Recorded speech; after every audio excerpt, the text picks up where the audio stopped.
Hey, today on the Braung Way, I'm going to give you things you can do instead of drinking and driving. It's Brittany.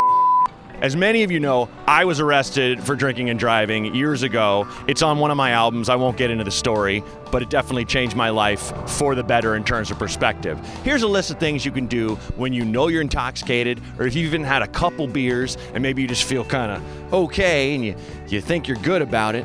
And here's a couple things you could do instead of drinking and driving. Punch yourself in the nuts. Just take a second and go, wow, I could misjudge in a millisecond and accidentally glance off the side of someone's house or a person and not even realize that I never should have driven. Because as we all know, the first thing alcohol does is give you courage. It's liquid courage. Alcohol gives you the feeling that you are good at something, like say dancing if you're white, but takes away your ability to do that thing. Holy shit, what a demon chemical. So go ahead and just punch yourself in the nuts. That's number one. Just go, instead of putting this key in the ignition and turning it and driving, I'm just gonna get and give it a good, if you ever watch boxing or know the sweet science, it's what's known as an overhead right, over the top of your shoulder, and just a scything motion straight into your balls. If you can do it hard enough to make yourself barf, that's what I'm talking about. 2, walk around the block a couple times.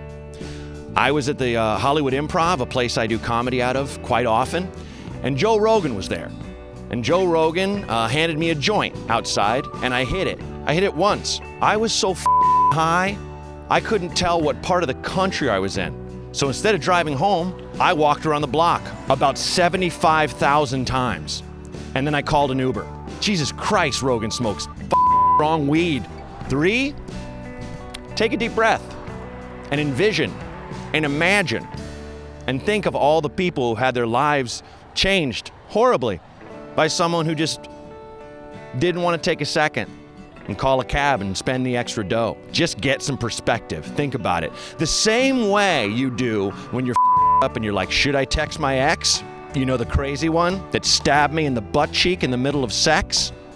Should I text her? She's real hot. But you said to yourself, even though you were full of grain alcohol and cocaine, no, I'm gonna watch DuckTales. And that was a good call. DuckTales is a goddamn good show.